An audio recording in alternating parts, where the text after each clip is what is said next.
Hi there folks, welcome back to Rich Review. So the latest of the films that didn't go wide release in theaters, didn't make much money or found its way on the internet. The latest of these is a film called Freeland. Now Freeland has been making its way around the film festival circuit in the past year or so. Amazingly enough, this actually played last year at the Virginia Film Festival online, not actually in a drive-in, which quite frankly I will never repeat the drive-in experience again. And this tells the story of a lot of age-old stories of people who've been in business or have been doing things for many years and find themselves on the outs. This happens to be the directorial debut of Kate McLean and Mario Fulani, and this tells the story of Dev, played by Kersha Fairchild. This is set in Humboldt County, which is north of San Francisco, and it's obviously the pot growing capital in the world, or at least in North America. And we meet Dev, who has been in this business for roughly 30 years. At least at one point they go to a commune, which amazingly enough they call Freeland, and basically there are a whole bunch of old timers with her. There's obviously a bunch of new people with her, and obviously she's growing pot, and people have commented recently that her new crop this year is the best that they've ever seen it. More interesting aspects of the notion of, oh yes, let's legalize pot, is, oh yeah, there are a whole bunch of, weed businesses growing up and they're being tax regulated, and obviously they have to say to the banks, hey look, I'm getting this from legal sources, not illegal sources. But one of the things that people don't seem to realize is, guess who basically is on the outs when it comes to pot legalization is basically the farmers who grow the stuff illegally. At least at one point, Bill Maher once said, oh yeah, I no longer have to go to my pot dealer and hang around his crazy weirdo girlfriend. And Dev here, quite frankly, knows that the roof is about to cave down on her, but quite frankly, she doesn't want to deal with that because, let's face it, she thinks she'll survive another day and she doesn't trust banks. And now technically I've heard that banks have to strictly deal in cash when it comes to the marijuana business because they're technically breaking the law, and they'd be doing some money laundering if they actually were to, be accepting credit more or less.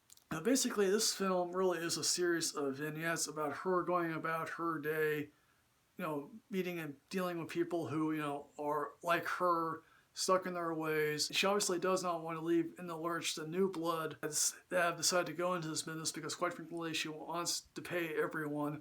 At least at one point, she goes to a pot convention and seeing all the latest technologies when it comes to pot, and how basically while she's in the car, she is like, yeah, she rehearses lines to say, hey look, I've been in this business for a very long time, I think I know my stuff here.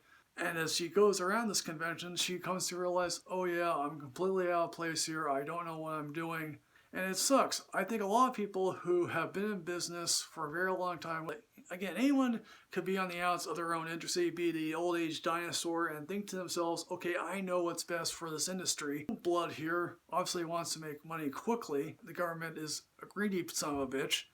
And obviously we see a couple of times, hey look, you're being evicted because you grow pot on your farm. And you have a sizable farm here, and quite frankly, the fee or the fine is much more than the land is worth. You often wonder to yourself, okay, how can basically farmers who grow regular crops deal with this on a regular basis? Because there's no future in farming, there is a future in pot. One cousin who's clearly wanting to get in on that business, and I think to myself, wow, well, how do you feel about knowing that your industry is being regulated? Although I think Nebraska and South Dakota, even though they pass initiatives, they don't want to deal with the legalized pot. I've never smoked pot, never wanted to smoke pot, and quite frankly, I'm glad that I have never tried any illegal substances, even though I get it. People want to get high because, let's face it, life is crappy sometimes. Obviously, the last few minutes of this deals with the very real fact that, hey look, I'm old here. I may be going unhinged a little bit, maybe partially because of that crop that I grew. And so, in the end, what I'm going to say about Freeland, amazingly enough, I'm going to give this a matinee rating because you clearly get an interesting history of this woman who is, quite frankly, on the outs of time and has to be sure that I'm not going to get run over by this anymore. So, folks, Freeland, have you seen this? What did you think? Please put everything in the comment box below here, folks. As always, folks, like, comment, subscribe, enrich yourself with knowledge. I'll see you next time, folks. Yes, hooray.